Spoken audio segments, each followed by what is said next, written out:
আমাদের রাজনৈতিক অঙ্গনে অতি সম্প্রতি একটি গুরুত্বপূর্ণ ঘটনা ঘটে গিয়েছে। আপাত দৃষ্টিতে আপনার কাছে মনে হতে পারে যে এটি একটি চিরাচরিত সাধারণ ঘটনা। কিন্তু বাস্তবতা হলো যে এই ঘটনার পেছনে দেশি এবং বিদেশি যে চক্রান্ত রয়েছে এবং এই ঘটনার কারণে আগামী দিনে বাংলাদেশের রাজনীতির ক্ষমতার যেভাবে পট পরিবর্তন হওয়ার আশঙ্কা দেখা দিয়েছে, একইভাবে এই ঘটনা দ্বারা পুরো রাজনীতির যে মেরুকরণ, রাজনীতির যে চরিত্র আগামী দিনে পাল্টে যাওয়ার মতো ভয়াবহ পরিস্থিতি তৈরি হয়েছে। যে ঘটনা নিয়ে এত লম্বা ভূমিকা টানলাম সে ঘটনা হলো হিজবুত তাহরির নামক একটি সংগঠন। তারা ঢাকার বায়তুল মোকাররমের সামনে নজিরবিহীন একটি বিক্ষোভ সমাবেশ করেছে। তারা কি সমাবেশ করেছে? তারা বাংলাদেশে একটি খেলাফতি রাষ্ট্র চায়। তো এই মুহূর্তে পৃথিবীর কোথাও তো খেলাফতি রাষ্ট্র নেই, এমনকি আফগানিস্তানও নেই। তাহলে তারা কেমন খেলাফত চাচ্ছেন? তুরস্কের অটোম্যান সাম্রাজ্যের মতো, আব্বাসীয় খেলাফতের মতো, কিংবা উমাইয়া খেলাফতের মতো? যদি উমাইয়া খেলাফতের কথা ধরেন তাহলে হজরত উসমান রাদিয়াল্লাহু তাআলা আনহু-এর হত্যাকাণ্ড, তার রক্ত, পরবর্তীতে হজরত আলী রাদিয়াল্লাহু তাআলা আনহু-এর হত্যাকাণ্ড, কারবালার হত্যাকাণ্ড, ইমাম হাসান এবং ইমাম হুসাইন রাদিয়াল্লাহু তাআলা আনহু সহ ফাতেমীয় বংশের গুরুত্বপূর্ণ নেতাদের জীবনের উপর দিয়ে উমাইয়া খেলাফত প্রতিষ্ঠিত হয়েছিল। যদি আব্বাসীয় খেলাফত ধরেন, যার প্রতিষ্ঠাতা ছিলেন আবুল আব্বাস আস-সাফা, যে রাজবংশটি প্রায় ৯৫ বছর ধরে সমস্ত জাজিরাতুল আরব, অর্থাৎ আরব যে উপদ্বীপ বলা হয়, সেটা কোনটাকে আরব উপদ্বীপ বলা হয়? আপনারা লোহিত সাগর নাম শুনেছেন, রেড সি, আরব সাগরের নাম শুনেছেন, পারস্য উপসাগরের নাম শুনেছেন, ভূমধ্য সাগরের নাম শুনেছেন। তাহলে কি হলো?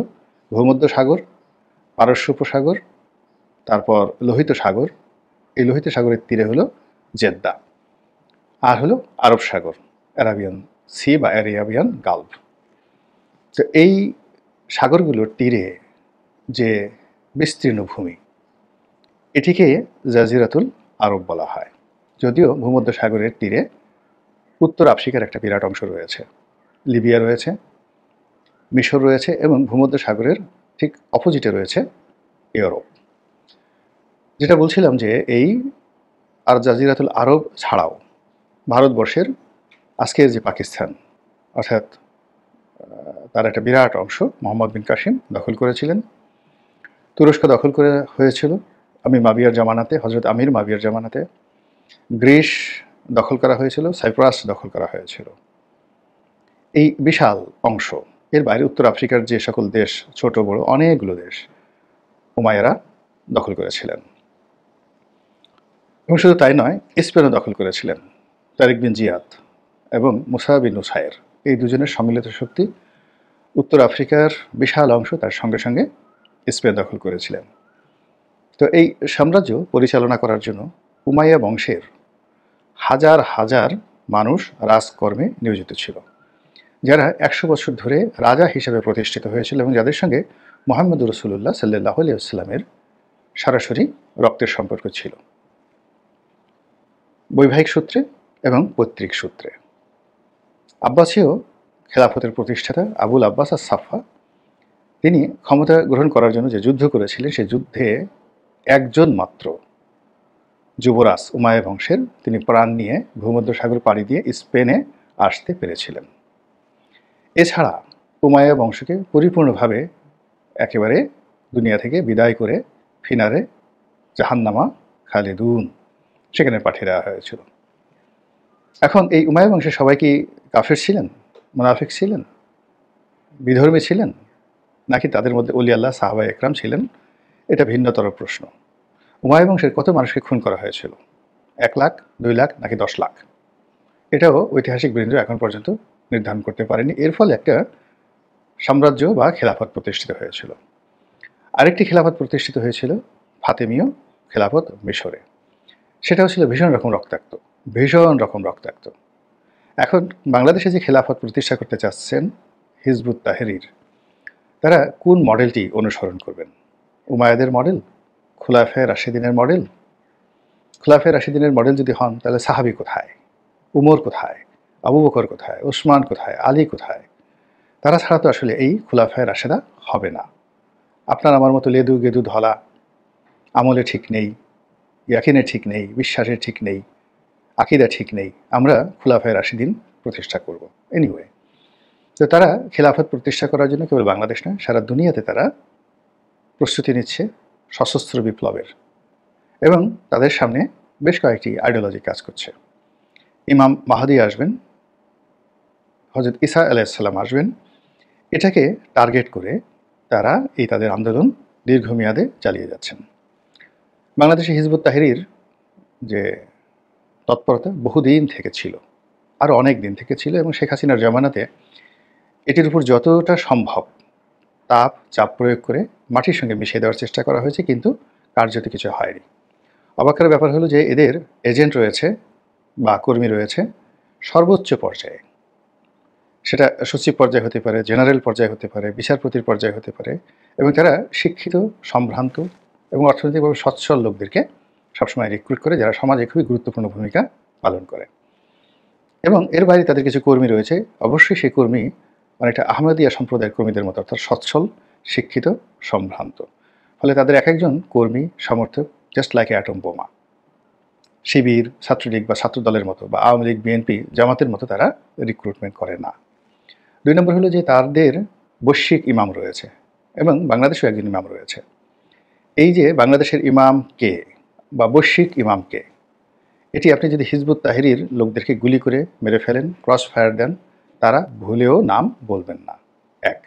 2 নম্বর হলো এদের 99.99% লোক তাদের যে সুপ্রিম কমান্ডার তার নাম জানেন না। এভাবেই সংগঠন গড়ে তোলা হয়। আপনার কাছে 3 জন লোক গেল, আপনি ওই 3 জন লোককেই জানবেন, তার দ্বারা উদ্বুদ্ধ হবেন।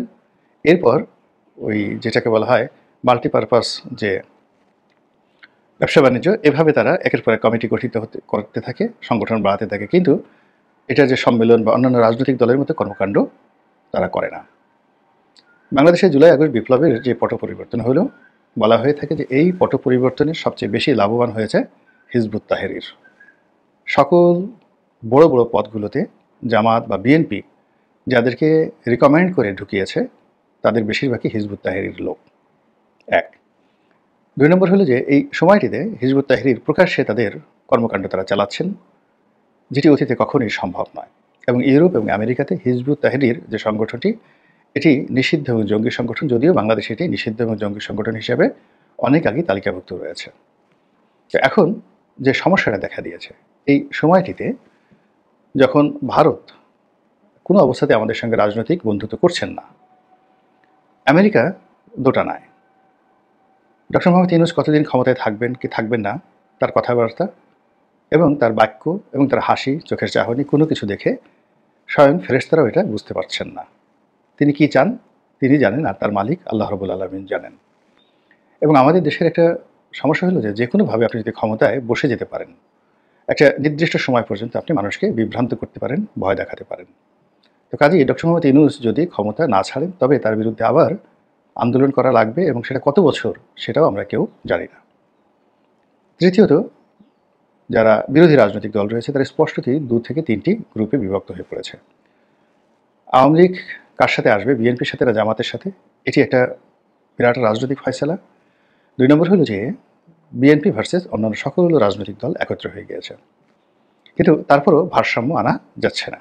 এমনকি ছাত্ররা যে রাজনৈতিক দল করেছে তাদেরকেও কিন্তু সমঝোতার জন্য বিএনপির দিকে যেতে হবে অথবা আওয়ামী লীগের দিকে যেতে হবে, যেটি এখন পর্যন্ত একটা সেই হয়ে আসেনি। ফলে ডিসেম্বরে যে নির্বাচন একেবারে অসম্ভব একটি ব্যবস্থা, এবং স্বয়ং বিএনপি ইদানিং বলার চেষ্টা করছে যে রাজনৈতিক গতিবিধি কোন দিকে যাচ্ছে আমরা তা বলতে পারি না। তো ঠিক সেই অবস্থাতে যখন হিজবুত তাহরীর একটা বৈঠক করলেন বা একটা বিক্ষোভ করলেন, তখন এটার কি পরিণতি হতে পারে? অনেকে বলার চেষ্টা করছেন যে এরা মূলত আওয়ামী লীগের কুটচাল, ভারতের রয়ের মদতে তারা এই কাজ করেছে, এবং এখানে বেশিরভাগ লোক আওয়ামী লীগের। আবার একজনকে দেখলাম যে ধরে ফেলেছে পুলিশ। তারপর সাংবাদিকরা তাকে জিজ্ঞাসা করেছে যে ভাই আপনি কি বাংলাদেশের লোক না ইন্ডিয়ার লোক? তো বুঝেন যে সমস্যাটা কোথায় গিয়ে দাঁড়িয়েছে। পুরো হিজবুত তাহরীর এই ঘটনাকে বিদেশি চক্রান্ত মনে করছে একটি পক্ষ এবং বিশাল অংশ। আরেকটি পক্ষ মনে করছে যে এটা গোয়েন্দা সংস্থার কাজ, এর পেছনে সরকারের মদত রয়েছে এবং সরকার নাটক করার জন্য এই কাজ করেছে। মূলত পশ্চিমা দুনিয়াকে দেখানোর জন্য, ভারতকে দেখানোর জন্য যে জঙ্গি দমনে তারা কত কঠোর। এর আগে সারা বাংলাদেশের জঙ্গি তৎপরতা বেড়ে গেছে এবং আগামীতে যারা ইসলামিস্ট গ্রুপগুলো রয়েছে তারা ক্ষমতায় আসবে, খিলাফত প্রতিষ্ঠা করবে, ইসলামী শাসনতন্ত্র প্রতিষ্ঠা করবে, জামাতের মতো দল ক্ষমতায় আসবে, এইরকম যে একটা ভাইব পশ্চিমা দুনিয়াতে ভয় সৃষ্টি করেছে, সেই ভয়ের বিপরীতে সরকার অসহায়, দুর্বল।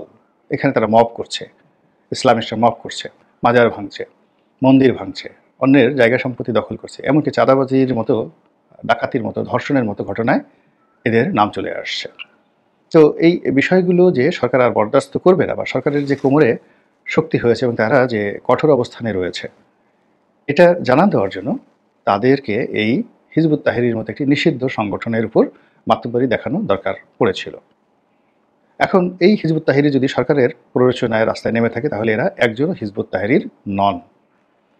এরা ভাড়া করা লোক, এবং যারা পুলিশের টিয়ারশেল খেয়েছেন, বাড়ি খেয়েছেন, এটি সমঝোতার ভিত্তিতে হয়েছে এবং এটির সম্ভাবনা খুব বেশি। এর কারণ হলো গ্রেপ্তারের সংখ্যা কয়জন হয়েছে আমি জানি না।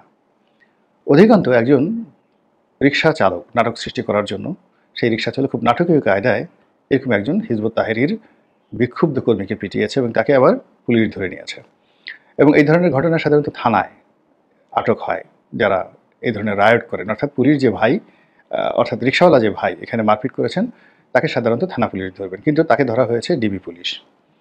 তো ডিবি পুলিশের আবার কেন্দ্রীয় অফিসে গিয়ে একজন উপদেষ্টা, তিনি আবার তাকে বীরের বেশে ছাড়িয়ে নিয়েছেন। এখন এখানে দেখেন অনেকগুলো আইনের ব্যত্যয় ঘটেছে। থানা পুলিশের পরিবর্তে ডিবি পুলিশ, এরকম একটা ঘটনা ডিবি পুলিশ সাধারণত গ্রেপ্তার করে না, ডিবি পুলিশ এখানে জানারই কথা না। তারপর আবার ডিবি পুলিশে যখন ধরলো, সেখান থেকে গিয়ে একজন উপদেষ্টা আইন কানুনের তোয়াক্কা না করে তাকে সেখান থেকে ছাড়িয়ে আনলেন। তো এই বিষয়গুলো আপনাকে কি মেসেজ দিচ্ছে? আমি যেটা বুঝতে পেরেছি সেটা হলো, রাজনীতি জটিল হচ্ছে, ক্ষমতার যে মোহ এটি অনেক মানুষকে পেয়ে বসেছে, ক্ষমতায় যাওয়ার বাসনা যেভাবে মানুষকে তাড়িত করছে, এটি গ্রুপকে আবার ক্ষমতায় থাকার উদগ্র বাসনা এটিও অনেককে পাগল বানিয়ে ফেলেছে। ফলে অতীতে যে সকল মানুষ ক্ষমতায় থাকার জন্য নানা রকম জঙ্গি নাটক করেছে, নানা রকম তৎপরতা চালিয়েছে, তার ধারাবাহিকতা থেকে আমরা এই বর্তমান জমানাতেও রক্ষা পাচ্ছি না। মহান আল্লাহ আমাদের সবাইকে হেদায়েত দান করুন এবং হেফাজত করুন। আসসালামু আলাইকুম ওয়া রাহমাতুল্লাহি ওয়া বারাকাতুহু।